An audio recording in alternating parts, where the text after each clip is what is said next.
Falando de laranjas, de comércio, de tarifaço, vamos falar com um deputado, um parlamentar que é extremamente ligado ao agro e sempre na questão de defesa do agronegócio no Brasil, que é o deputado Padovani, do Paraná, da União Brasil do Paraná, que está conosco online hoje. Certamente vamos falar bastante sobre isso, né, Andresa, sobre o agronegócio, sobre a defesa das exportações do Brasil. Deputado, seja muito bem-vindo. Obrigada. Olá, obrigado pela oportunidade. E foi uma entrevista antes aí, Neila, que se falou tudo de tudo. Eu acho que é esse o pensamento mesmo. Eu acho que a resposta já está dada. Os Estados Unidos envolvido nesse dilema todo não depende tanto assim do Brasil. Quem depende é o Brasil hoje. Falando em laranja, 80% de toda a exportação do suco de laranja do mundo sai do Brasil. Eu me lembro que em Cuba, 80% de todo açúcar do mundo nos anos 60 saía de Cuba. Hoje acabou açúcar em Cuba e acabou Cuba e o mundo tem açúcar. Então nós temos que cuidar muito bem dessa retórica de que nós vamos resolver os nossos problemas por nós mesmos. Acho que é difícil. Oi, deputada, é a Andresa aqui falando. Obrigada aí por estar presente e por aguardar aí um pouquinho, porque a gente teve uns problemas técnicos, então atrasou um pouquinho a entrada do programa. Mas com relação à questão do agro, né, a laranja até escapou da canetada do Donald Trump, se bem que, pelo que a gente está assistindo, pode ser que o Donald Trump até volte alguns produtos para a lista do tarifaço, porque ele está bem descontente com esse cenário político aqui no Brasil. Mas o café, a carne, o próprio açúcar que o senhor citou, ficou na lista ali do tarifaço dos 50%. E o presidente Lula disse que não tem por que ligar para o Donald Trump, não tem o que falar com o Donald Trump e não vai se humilhar telefonando para o Donald Trump. De que modo o Congresso pode atuar para tentar evitar esse desastre, principalmente para o agro, diante desse cenário que um não fala com o outro? É possível? Olha, Andrés, não é o presidente, não é o Lula que está se humilhando ou deixando de ir, é o presidente da República de um país. Ele está personalizando. Talvez quando ele colocou aquela camisa vermelha que parecia o Hugo Chávez ou o Maduro na posse no aniversário do PT, ele se imortalizou e achou. Eu não sei quem ele pensa que ele é. Infelizmente, o governo federal, o presidente Lula, está transvestido de um personagem muito difícil para nós brasileiros. Eu sou de uma região que abate 8 milhões e meio de frangos por dia. 8 milhões e meio de frangos por dia. Você tem noção da cadeia produtiva que é isso? Da correção do solo, da adubação do solo, da produção de sementes, do plantio, do cultivo, da colheita, da transformação em ração, da produção do pintainho, do cultivo do pintainho, da engorda, do abate, do corte e da exportação. Se um elo desse for quebrado, a tragédia que é. E quantos anos nós demoramos para chegar nesse patamar? Não foi o governo Lula que fez, foi uma geração, desde os anos 50, quando começou a mecanização no oeste do Paraná, em Santa Catarina, no Rio Grande do Sul, no Mato Grosso, os anos 50, 60 e 80, nós chegamos nesse patamar de produção agrícola. Então não é o presidente Lula que tem a varinha de condão de dizer que ele não vai se humilhar, isso, aquilo. Na verdade, o governo não tem um projeto de desenvolvimento econômico para o país. Esse governo não tem um projeto de avanço industrial, comercial para o país, que agora vem ainda mais esse tarifaço. Nós não temos um projeto para hidrovias, para ferrovias, para portos, para estradas, para armazenamento, de nada. O governo Lula ele não existe. O governo Lula vem provar que o Lula 3, ele não é nada de nada. Nós não temos saída para o Brasil como nação. Apenas falar do social e um governo que roubou, que deixou roubar aleijados, pensionistas, aposentados. Então eu vim falar de social agora, tem que saber que o dinheiro do social vem da agricultura, vem da indústria, vem do comércio. Então o que o governo está deixando para o Brasil? O caos. Não há, e aí nós como, não digo como oposição, mas como parlamentares, que temos um mínimo de coerência de querer achar uma saída. Já antes do tarifaço, nós já estávamos brigando com o governo. Nós temos que achar uma saída logo para a questão do Brasil. Não foi nós, parlamentares, que deixamos atracar navios iranianos e depois ficamos sabendo de que por um problema de auditoria não se achou urânio nas usinas de Angra. Não foi nós que criticamos a moeda americana, o dólar, para criar um novo dólar. Não foi a Câmara dos Deputados. Não foi nós que fomos denunciados na Reuters que navios brasileiros estavam levando petróleo venezuelano. Quer dizer, tanta coisa que o governo criou contra o Brasil que chegamos nesse ponto e que estamos. Eu acho que o presidente Lula, no mínimo de sanidade dele, tem vergonha de ligar para o presidente Trump, porque ele não tem o que dizer. Deputado, vamos voltar à questão do parlamento, né, e que envolve aí a prisão do ex-presidente Jair Bolsonaro.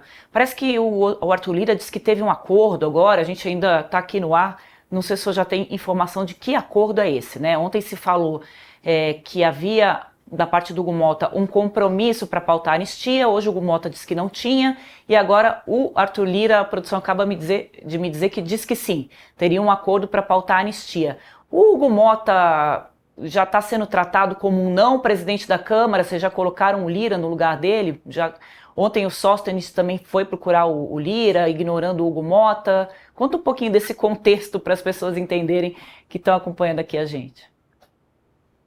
O Hugo Mota é o presidente eleito regimentalmente, mas o Lira é uma pessoa muito forte dentro do parlamento, que consegue conversar muito com todo o legislativo, e foi um presidente por 2 mandatos, saiu agora há pouco tempo, então ele tem um papel predominante.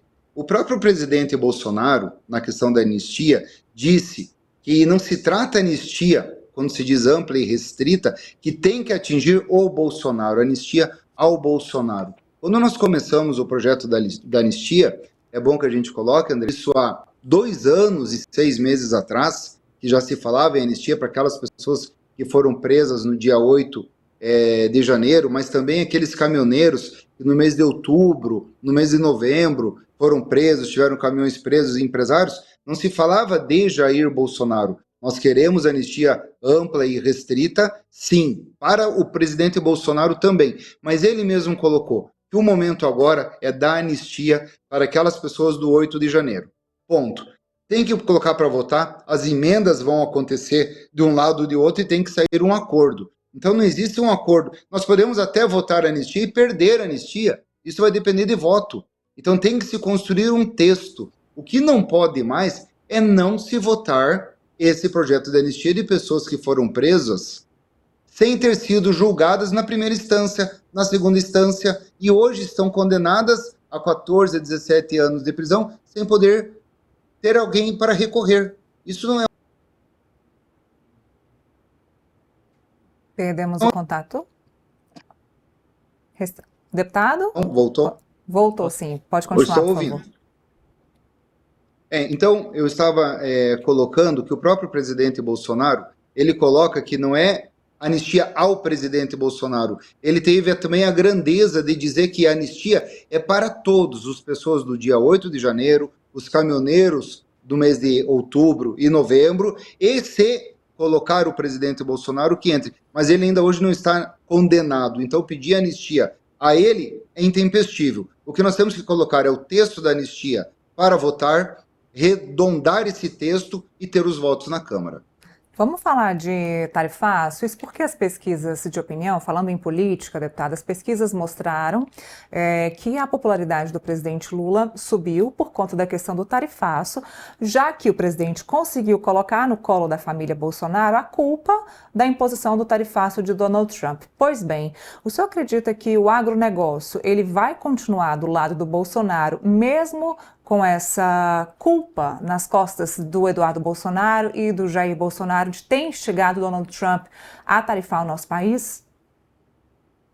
Bem, o governo do PT está colocando a culpa da má administração econômica de 2 anos anteriores neste fato do tarifaço. O Brasil já vinha numa crise econômica, com as maiores taxas de juros do mundo, com maior taxa de arrecadação de impostos do mundo. Nós, hoje, de tudo que se arrecada em impostos, é importante dizer que 100% do que se arrecada, 50% é para pagar juros, é rolar a dívida, 30% para aposentados e pensionistas, e só 20% resta para investimentos, para judiciário, para legislativo. Quer dizer, nós já estamos com um problema fiscal batendo a porta. Daqui a pouco a gente vai ter 100% de tudo que se arrecada para pagar juros, a rolar dívidas e pagar o INSS. O governo Lula vive de narrativas. E muitas pessoas da população vivem da narrativa. O caso da picanha. Mas nós temos que combater isso e a cada entrevista, a cada fala, falar a realidade do que está acontecendo. A popularidade do presidente Lula, eu tenho certeza que a população já sabe que o governo acabou, o governo não tem um projeto de Brasil. Ela flutua, porque ele está no governo. Agora vai fazer esse projeto para energia de graça para 60 milhões de pessoas, que nós, como sociedade, vamos pagar, financiamento para móveis, 45 mil reais, e assim por diante. É o populismo venezuelano, é o populismo socialista, que nós vemos enganando e reenganando e tentando comprar a cabeça das pessoas, a opinião das pessoas. O que nos resta saber é de que o Brasil está com dificuldade, o Brasil, se não sair dessa teia envolvida, não do tarifaço, acho que o tarifaço vem para mostrar que o Brasil se aliou com eixos que o mundo ocidental nenhum se aliou. E o presidente Trump já colocou o tarifaço e já tirou algumas coisas deles, mas não é o tarifaço o problema da nossa crise econômica. Isso é fato e nós vamos conseguir mostrar para a população. E se eu soubesse os números da cena, eu jogaria. Eu sei que nós estamos num problema muito grande, econômico, fiscal e político, não gerado nem pelo presidente Trump, nem pelo presidente Bolsonaro. Acabamos chegando aí numa situação de fundo do poço, que agora ou vai ou racha. O senhor ia pegar esse dinheiro e cair fora do Brasil ou emprestar lá para o Fernando Haddad tentar fechar as contas? Olha, eu acho que o mundo está emprestando dinheiro para o Brasil, porque só resseguradoras estão emprestando dinheiro para o Brasil. Hoje a taxa de juros para qualquer lugar do mundo é 1,08, 1, 2, 0,5%. E no Brasil, a gente está tendo que pegar de resseguradoras a 6, 7% e reemprestar para o Brasil a 15%. Então é um problema muito grave. Eu não vou deixar o Brasil. Eu quero até aqui parabenizar aqueles corajosos, sabe? Que subiram na mesa, senadores que se acorrentaram. Isso ali não foi um ato para Instagram, não foi um ato de publicidade. Aquilo ali foi um ato realmente de valentia, de mostrar que chega. Olha onde nós chegamos. Nós tivemos que parar uma votação do Congresso Nacional para mostrar à população de que nós não temos mais como conversar, dialogar. E uma coisa que eu ouvia muito ali nos corredores a respeito do Alexandre de Moraes, que agora hoje conseguiram as 41 assinaturas, que se o Alcolumbre colocar em votação, automaticamente afasta ele por 120 dias, era um dado interessante que eu ouvia nos corredores, que quando o leão foge da jaula, o único remédio é abatê-lo. Eu acho que é essa a sensação que está acontecendo em Brasília. Deputado, se o Hugo Mota não pautar o projeto da anistia, o Congresso vai paralisar e não vota mais nada? Eu estou colocando isso porque a gente entrevistou aqui no início do programa o senador Humberto Costa, que é do PT de Pernambuco, e ele nos disse o seguinte: não, a gente faz a votação remota, né? Temos esses instrumentos. Ocorre que até para fazer votação remota, você precisa de parlamentar para votar. E os parlamentares, estando em obstrução, também não vão participar da votação remota. Simples assim. Isso eles não contam, né? Então, como é que seria isso? Se vier votação remota, vai ter quórum para votar? Ou a obstrução vai se dar no nível virtual ou presencial se o Congresso não pautar o projeto da anistia? A obstrução ela se faz pelo líder do partido, que coloca o partido em obstrução, e aí todos os votos daqueles deputados não são contabilizados. E se não tiver 257 votos, quer dizer que se cai a sessão e não se continua. eu acho que a pauta da anistia é uma cortina de fumaça também, para esconder em escândalo do INSS, taxação, imposto. O que o governo tem para oferecer para a população? Só fala em aborto, em drogas, em aumento de impostos. Agora fala dos 2 salários mínimos, da isenção do imposto de renda. O governo Lula já poderia ter feito isso há 20 anos que eles estão no poder. Nós queremos votar, só que com isso ele vai tirar de um lugar e cobrar do outro. Diz que vão cobrar das grandes fortunas. Isso não é verdade, vai cobrar da classe média, vai cobrar de quem investe no Brasil. Nós não podemos acabar com a capacidade empreendedora do brasileiro. É o brasileiro empreendedor que gera emprego, que gera divisa, que gera impostos. É o pequeno empreendedor, aquele que tem coragem de que com 10, com 20, com 100 mil reais, de abrir um pequeno negócio e colocar o seu produto, vender, ter a margem de lucro, ter a margem de impostos e fazer a economia girar. É esse que o governo quer taxar. Não é a questão do pequeno assalariado ou pensionista que ganha até 2 salários mínimos, que vai deixar de ter R$ 40 de desconto de imposto de renda. Mas qual teria outro projeto voto, o governo tem? Mesmo na sessão virtual, na sessão virtual, o governo consegue driblar a obstrução física ali, presencial? O governo, foi o que eu te expliquei, a obstrução se faz pelos líderes. Tá? Se o líder coloca que o partido está em obstrução e atingiu 257, a sessão cai. O governo não consegue aprovar nada no Congresso, a não ser quando ele promete aquelas emendas para os parlamentares. É uma forma de um mensalão velado que acontece na Câmara dos Deputados e que atende à base dos deputados, e o que não é caro para cada um acaba se votando. O governo não tem maioria na Câmara dos Deputados. Se passar a anistia, nós vamos vencer. Se for colocado o impeachment do presidente Lula, a gente aprova.